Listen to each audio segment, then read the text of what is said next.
تم پہنچنا چاہتے ہو اور صحیح سالک ہو تو پھر تمہیں کیا چیز ضروری ہے؟ فلتزم متابعۃ النبی صلی اللہ علیہ وسلم، حضور کی اتباع اپنے اوپر لازم کر لو. اور کہاں کہاں ضروری ہے اتباع؟ قولاً و فعلاً، قول میں اور فعل میں، دونوں چیزوں. اور قول کا فعل کے مطابق ہونا یہ خبر ہے، اور فعل کا قول کے مطابق ہونا یہ صدق،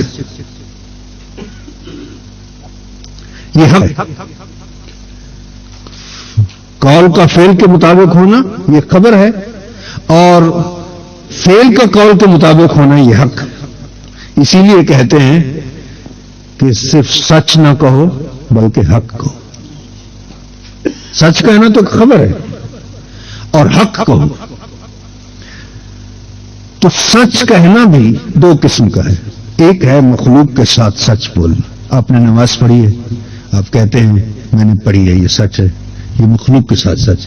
لیکن اگر آپ نے وہ نماز اس لیے پڑھی ہے کہ یہ لوگ مجھے نمازی سمجھیں، یہ کہیں بڑا نیک آدمی ہے، یہ مخلوق کے ساتھ تو آپ نے سچ کہہ دیا، خالق کے ساتھ سچ نہیں.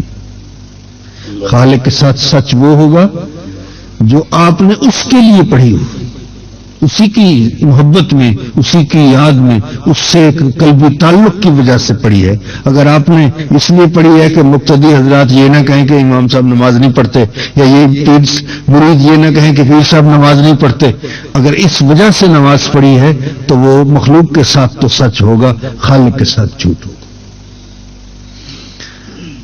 قولاً و فعلاً و ظاہراً و باطناً، اور ظاہری طور پر بھی حضور کی اتباع ہو اور باطنی طور پر بھی حضور کی اتباع ہو. ظاہر اور باطن کا معاملہ بعض اس الجھاؤ میں رہتے ہیں. حضرت شیخ شہاب الدین سہروردی رحمۃ اللہ تعالی علیہ کی خدمت میں ایک غلام نے عرض کی کہ حضور لوگ مجھے برا سمجھتے ہیں، حالانکہ میں اتنا برا نہیں ہوں،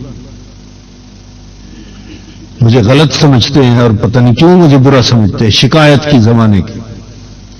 آپ نے کیا جواب دیا؟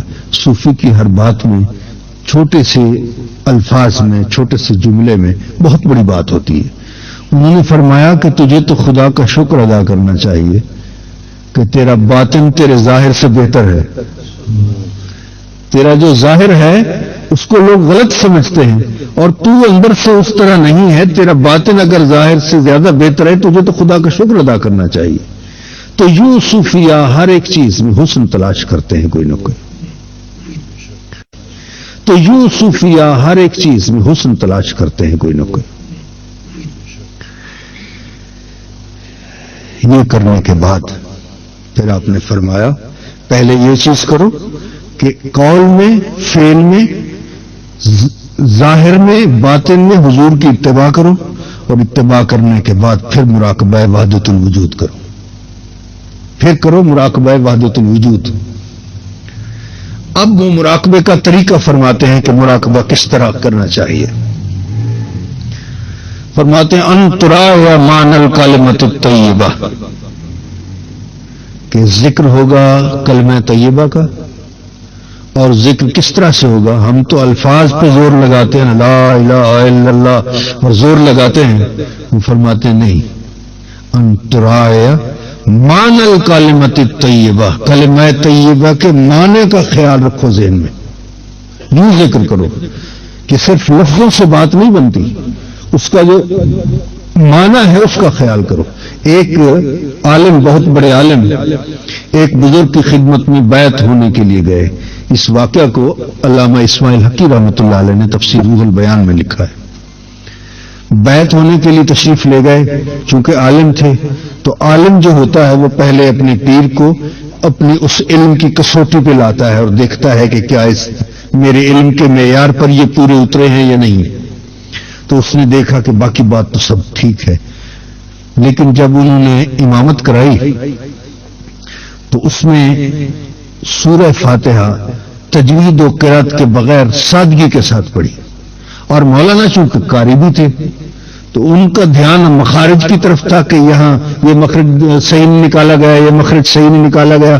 تو اس حوالے سے جب انہوں نے دیکھا تو پریشان ہو گئے کہ میرا سفر ضائع ہو گیا، کہ جب میں بیعت ہونے کے لیے آیا ہوں اور میں تو تجوید اور قرأت کو جانتا ہوں، اور جو میرے پیر ہوں اگر وہ قرأت سے ناواقف ہوں تو میں ان کا بیعت کیسے ہو جاؤں. رات کو ہی ارادہ بدل لیا. صبح جب اٹھے، تہجد کے وقت اٹھے اور رفع حاجت کے لیے جب باہر جانے لگے تو دیکھتے ہیں راستے میں ایک شیر کھڑا ہوا ہے. رک گئے کہ راستے سے گزر جائے تو میں آگے تک چلا جاؤں. شیر ہے کہ وہ راستہ ہی نہیں چھوڑتا. یہاں تک کہ صبح کی نماز جب قضا ہونے کو آئی تو آپ تشریف لائے اور آپ نے شیر کو ڈانٹا، فرمایا میرے مہمانوں کو تنگ کرتے ہو، تمہیں شرم نہیں آتی؟ شیر دم ہلاتا ہوا ایک طرف چلا گیا. وہ حیران ہوا، حضور ایک طرف تو آپ کی الحمد سیدھی نہیں ہے، دوسری طرف آپ شیر پہ حکمرانی فرما رہے ہیں. آپ نے فرمایا تم نے لفظ سیدھے کیے، ہم نے معنی سیدھے کیے. تو کلمہ طیبہ کے صرف الفاظ کے ذکر سے کام نہیں بنتا، اس کے معنی کی رعایت کرو کہ جب آپ ذکر کر رہے ہیں تو آپ کے ذہن میں اس کا معنی ہونا چاہیے. انترائے مان الکلمۃ الطیبہ. یہاں میں ایک بات، کیونکہ علماء بھی یہاں تشریف رکھتے ہیں، یہ جو ہم پڑھتے ہیں لا الہ الا اللہ محمد رسول اللہ صلی اللہ علیہ وسلم، اس کو کیا کہتے ہیں؟ کلمہ طیبہ. اب علماء سے آپ پوچھیں، طیبہ کا معنی تو ہے نا پاک، علماء سے پوچھیں کہ اس کا نام ہے کلمہ طیبہ، تو کلمہ کی تعریف کیا ہے؟ کلمہ کس کو کہتے ہیں؟ الکلمۃ لفظ. کلمہ ایک لفظ کا نام ہے، کلمہ ایک لفظ کا نام ہے. بوزیا لمانن مفردن مفردن مفردن. کلمہ ایک لفظ کا نام ہے جو ایک معنی کے لیے بنایا گیا ہو، اور جس معنی کے لیے بنایا گیا ہے اسی معنی پہ دلالت بھی کرتا ہو.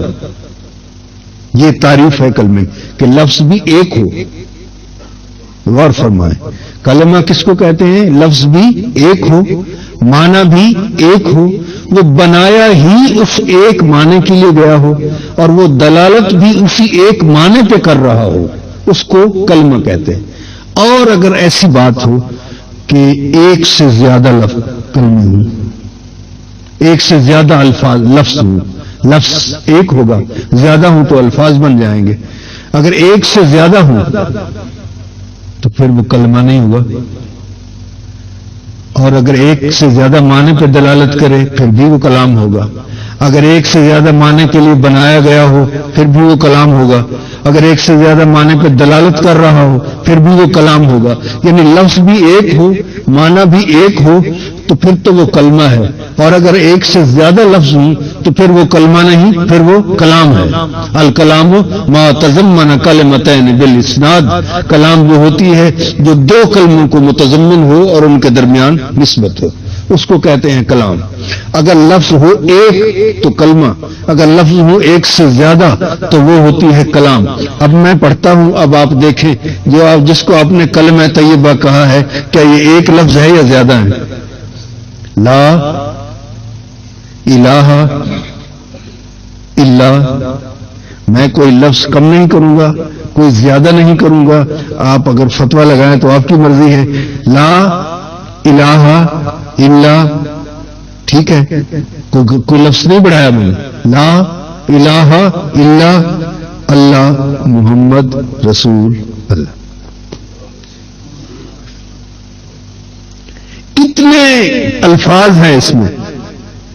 لا الہ الا اللہ محمد رسول اللہ، اتنے الفاظ ہیں. اس کے باوجود آپ اس کو کلمہ کیوں کہتے ہیں؟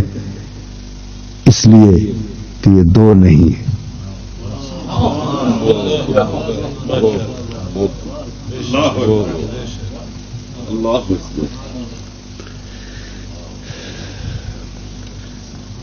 تو مراقبہ وحدت الوجود کیا ہے؟ ان ترائے معنی الکلمۃ الطیبہ. معنی کلمہ طیبہ کی رعایت کر کے ذکر کرو اس کا. صرف لفظوں سے کام نہیں بنتا، لفظ سیدھے کرنے سے کام نہیں بنتا، معنی سیدھے کرنے سے کام بنتا ہے کہ معنی کلمہ طیبہ کی رعایت کرو. اب جب ہم معنی کلمہ طیبہ کی رعایت کریں گے تو جیسے آپ نے پہلے سبق میں آپ حضرات پڑھ چکے ہیں کہ جب ہم لا الہ کہیں گے تو اس کا ترجمہ ہم کیا معنی رعایت کریں گے؟ لا معبود الا اللہ، یہ پہلی سٹیج ہوگی، اور لا مقصود الا اللہ یہ دوسری سٹیج ہوگی، اور لا موجود الا اللہ یہ تیسری سٹیج ہوگی. تو جب تک آپ اس چیز کی نفی نہیں کریں گے اس وقت لا نہیں ہوگا. اور حضرت خواجہ محمد یار فریدی علیہ رحمت نے بڑی خوبصورت بات کی. ان کا دو کام ہیں، ایک کار لا ہے اور ایک کار الا ہے. لا نفی ہے اور الا سے اس بات ہے، لا الہ اور الا اللہ. کہتے کار لا، جو لا کا کام ہے، نفی کا کام ہے، یہ کس کے ذمہ ہے؟ در ذمہ چاکے گریبانے کسے، جس نے اپنی ہستی کے گریبان کو چاک کر دیا ہو، یہ لا کا کام تو اس کے ذمہ ہے کہ اپنی ہستی کا گریبان چاک کر دو. وہ میری ایک میرے مہربان ہیں، ان کی ایک غزل کا شعر تھا کہ میری نظر میں جب ہیں تیری رفتیں تمام، میری نظر میں جب ہیں تیری رفتیں تمام، تیری نظر میں کیوں میری افتادگی نہیں. تو میں نے اس سننے کے بعد ایک شعر لکھا کہ میری افتادگی کی کیا حقیقت، میری افتادگی کی کیا حقیقت، تیری رفت کرم فرما گئی ہے.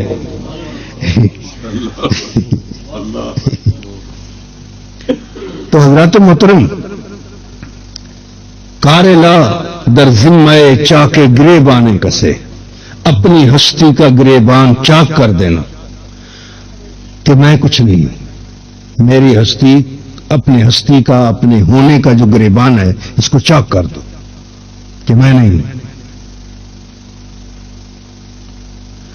اور یہ کرنے کے بعد بھی پھر یہ نہ سمجھنا کہ میں نے کوئی احسان کیا. منت منے کہ خدمت سلطان ہمی کنی، یہ احسان نہ سمجھنا میں بادشاہ کی خدمت کر رہا ہوں. منت ازو شناس بخدمت گزاشتت ہوں احسان منتے کو نوکر رکھ دس، ہوں احسان منتے کو نوکر رکھ دس. یہ اس کی مہربانی سمجھ، بخدمت گزاشتت کہ اس نے تجھے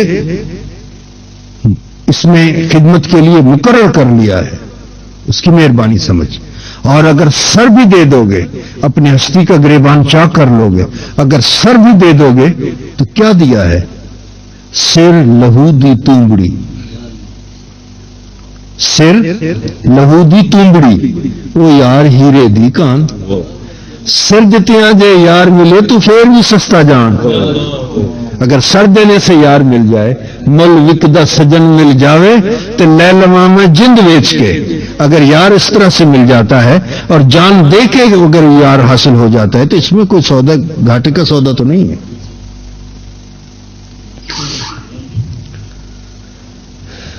یہ کہ تو رعایت کرے کلمہ طیبہ کے معنی کی. ذکر یہ ہے، صرف الفاظ کے ذکر کا نام نہیں ہے. ذکر یہ ہے کہ کلمہ طیبہ کے معنی کا خیال کر کے اس کی یاد کی جائے، اور یاد ہی سب کچھ ہے. یاد او سرمایہ ایماں بوت، ہر گدا از یاد او سلطان بوت. میرے پاس حضرت ایک وہ آرگنائزر جو ڈیجیٹل آرگنائزر ہے، اس میں ایک خانہ ہوتا ہے جو بڑا خفیہ ہوتا ہے، اس میں آپ اپنی کوئی چیز رکھ سکتے ہیں. وہ اس کو ہر شخص جب تک پاسورڈ نہ لگائیں وہ نہیں کھلتا. اب کمپیوٹر میں بھی ایسا ہی ہوگا، تو وہ بھی اسی طرح کا تھا. تو میں نے اس میں کوئی پاسورڈ لگایا ہوا تھا. ایک میرے دوست نے مجھے مجبور کیا، میں نے یہ دیکھنا یہ کیا ہے. میں نے کہا اچھا یار میں کھول دیتا ہوں. میں نے جب کھولا تو اس میں ایک مصرع تھا کہ ایک تیری یاد کو سینے سے لگا رکھا ہے. تو اصل چیز جو ہے وہ یہی ہے، پاس لاچار کے اب اور تو کیا رکھا ہے، ایک تیری یاد کو سینے سے لگا رکھا ہے، اس کی یاد ہی ہے، ورنہ الفاظ کا ذکر۔ یہ جو ہم نماز پڑھتے ہیں نا، یہ تو ایسے ہے نا کہ ایک رٹی ہوئی چیز ہے، آپ کا خیال اپنے بزنس میں، اپنی اولاد میں، اپنے مسائل میں الجھے ہوئے ہوتے ہیں، اور ایک رٹی ہوئی نماز ہے، ایک ایکسرسائز ہو کر رہ جاتی ہے۔ اصل نماز تو پھر وہ ہے کہ حضور قلب کے ساتھ ہو، جب تک حضور قلب نہیں ہوگا اس وقت تک تو پھر وہ نماز نہیں ہے۔ من غیر اشتراط الوضو، یہ یاد جو ہے اس کے لیے وضو شرط نہیں ہے۔ وَإِن كَانَ فَهُوَ أَوْلَى وَإِن وُجِدَ فَهُوَ أَوْلَى، اگر بغیر وضو کے ہو پھر بھی یاد سے غافل نہیں ہونا چاہیے، لیکن اگر وضو ہو تو پھر وہ بہت اولا ہے۔ تو وضو جو ہوتا ہے وہ صرف پانی سے نہیں ہوتا، آنسوؤں سے بھی ہوتا ہے۔ بے وضو میں نے کبھی ذکر تمہارا نہ کیا، اس وضو کے بغیر تو اس کا ذکر ہوتا ہی نہیں۔ ولا فی تخصیص وقت دون وقت آخر، یہ ذکر ہے کلمہ طیبہ کا، کیا اس میں کوئی شرط نہیں کہ اس وقت کرو اس وقت نہ کرو۔ اور وہ من غیر ملاحظت نفس دخولا وخروجا فی مراقبۃ، اور جب آپ مراقبے میں بیٹھے ہیں اس کی یاد کر رہے ہیں، اس کے معنی کا تصور کر کے، معنی کا تصور کر کے جب اس کا ذکر کر رہے ہیں تو اس میں کبھی اگر آپ کا خیال کہیں اور چلا بھی جائے تو گھبرانا نہیں ہے اس سے۔ دخولاً خروجاً، کبھی داخل ہو گئے کبھی خارج ہو گئے تو اس سے گھبرانا نہیں ہے۔ کیوں؟ یہ کرتے کرتے پھر یہ ہو جاتا ہے کہ پھر وہ خارج ہونے والی بات ختم ہو جاتی ہے، پھر انسان اس میں داخل ہی رہتا ہے۔ اس کی پرواہ نہیں کرنی چاہیے، اس کی ایکسرسائز ہونی چاہیے۔ ولا من ملاحظت حروف الکلمۃ الطیبہ، اور کلمہ طیبہ کے حروف کا لحاظ نہ کریں، بل ملاحظت المعنی فقط، اس کے معنی کا لحاظ کریں، اور فی کل حال، ہر حال میں، قائمن، کھڑے ہو، آپ کھڑے ہیں تو اسی کو یاد میں رہیں، قائدن، بیٹھے ہیں تو اسی کی یاد میں رہیں، ماشین، چلتے ہوئے ہیں تو اسی کی یاد میں رہیں، مستجن، لیٹے ہوئے ہیں تو اسی کی یاد میں رہیں، متحرکن، حرکت کر رہے ہیں تو اسی کی یاد میں رہیں، ساکنن، سکون میں ہیں تو پھر بھی اسی کی یاد میں رہیں، شاربن، پی رہے ہیں تو پھر بھی اسی کی یاد میں رہیں، آکلن، کھا رہے ہیں تو پھر بھی اسی کی یاد۔ اصل ذکر یہ ہے، اصل ذکر تو اس کی یاد ہے، یہ لفظوں سے گردان کرنا یہ ذکر نہیں ہے۔ اب یہ تو ہے کہ انہوں نے فرمایا کہ مراقبے میں یہ کرنا ہے، اور مراقبے کا طریقہ بتاتے ہیں کہ مراقبے کا جب آپ مراقب ہوں گے تو مراقبے میں لا کا معنی بھی آپ نے دیکھنا ہے اور الا کا معنی بھی، نفی کا بھی اور اس بات کا بھی۔ اب نفی کس چیز کی کرنی ہے؟ ان تنفع انانیتک اولا،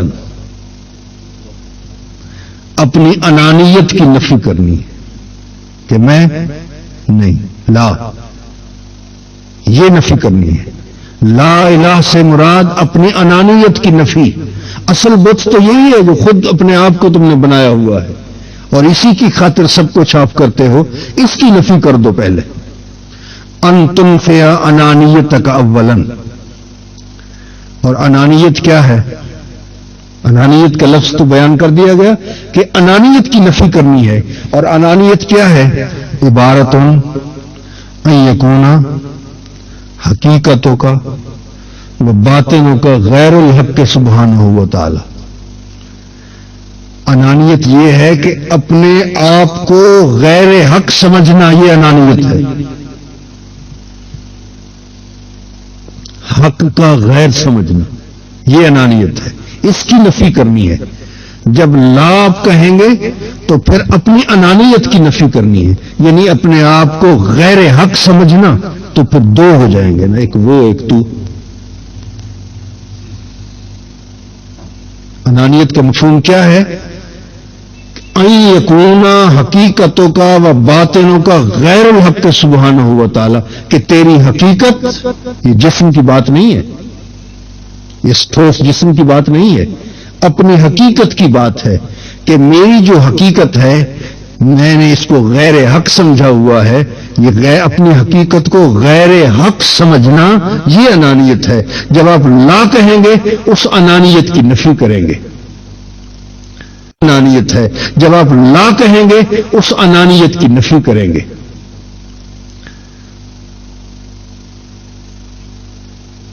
ولا تنفع الا هذه الانانیت، اور نفی اسی انانیت کی کرتے ہیں. وہ عین معنی لا الہ، یہ بھی لا الہ کا معنی ہے. اس کے بعد ثم تثبت الحق فی باطن کا ثانیا، اس کے بعد جب اس کی نفی کر دو گے تو پھر حق تیرے باطن میں ثابت ہو جائے گا. وہ معنی الا اللہ، اور یہ الا اللہ کا معنی ہے. وہ میں شعر جو عرض کر رہا تھا حضرت خواجہ محمد یار فرید رحمت کا، وہ آپ فرماتے ہیں کار لا در ذمہ چاکے گریبانے کسے. لا کا جو کام ہے یہ اس کے ذمہ ہے جو اپنی ہستی کے گریبان کو چاک کر دے. جب یہ لا کا کام کر لو گے تو پھر باقی تو اللہ کا کام ہے نا. کار اللہ می کند روئے درخشانے کسے، وہ یار کا چہرہ انور وہ اللہ والا کام خود بخود کر دے گا. تم صرف لا والا کام کرو، اللہ والا کام یار کا روئے درخشاں خود بخود کر دے گا. جب تم یہ کر لو گے تو ثم تثبت الحق فی باطن کا ثانیا، پھر حق تیرے باطن میں ثابت ہو جائے گا. اور یہی معنی ہے الا اللہ کا. اب یہاں ایک سوال ہوتا ہے، وہ سوال وہ کہتے ہیں جب آپ نے ساری اس گفتگو میں یہ ثابت کیا ہے کہ غیر حق کوئی ہے ہی نہیں تو پھر نفی کس کی کریں گے؟ یہ ایک سوال ہے. نفی کس کی کریں گے؟ جب غیر حق کوئی ہے ہی نہیں تو پھر نفی کس کی کر رہے ہیں آپ؟ وہ فرماتے ہیں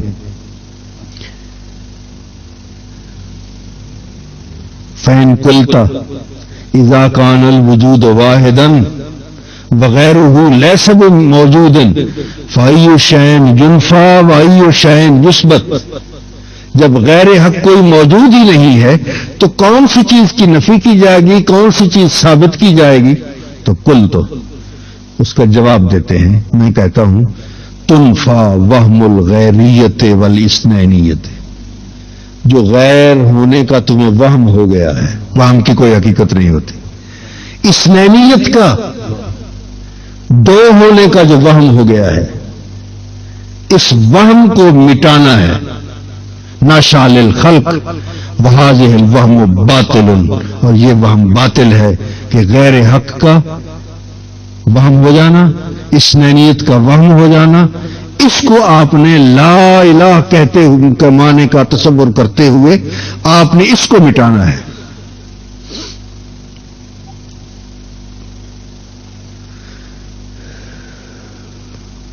ثم تثبت الحق فی باطن کا ثانیا.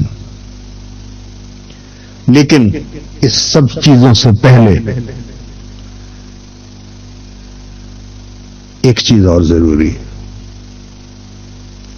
آپ یہ معنی، یہ مفہوم اپنے اندر میں ثابت کرنا چاہتے ہیں تو اس کا ایھا طالب سے آپ جب بات کو لیں کہ جو سالک ہے، ان اردت الوصول الی اللہ تعالی، اللہ تک رسائی چاہتے ہو، یعنی اللہ کو چاہتے ہو کہ وہ ہمارا محبوب بن جائے، وہ ہمارا مہمان بن جائے، اس غیر آباد دل میں وہ آباد ہو جائے، تشریف لے آئے، یہاں جلوہ گر ہو جائے،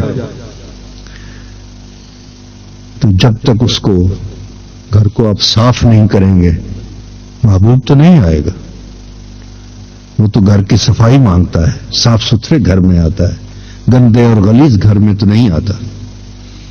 یہ چیز کیسے ہوگی؟ حضرت سیدنا ابراہیم علیہ نبینا علیہ الصلوۃ والتسلیم نے اللہ تعالیٰ کی بارگاہ میں عرض کی، رب ارنی کیف تحیی الموتى، اے میرے رب تو مجھے دکھا کہ تو مردوں کو کیسے زندہ کرتا ہے. اب سوال کے الفاظ پر غور فرمائیں. رب ارنی، اے میرے رب تو مجھے دکھا کہ کیفت ہوئی الموتا، کہ تو پہ ضرور غور فرما کہ تو مردوں کو زندہ کیسے کرتا ہے. اس سارے سوال کو ذہن میں رکھ کے اب اس کا جواب کیا ہے؟ اللہ تعالیٰ نے جواب کیا عطا فرمایا؟ اللہ تعالیٰ نے فرمایا فَخُذْ أَرْبَعَةً مِّنَ الطَّيْرِ،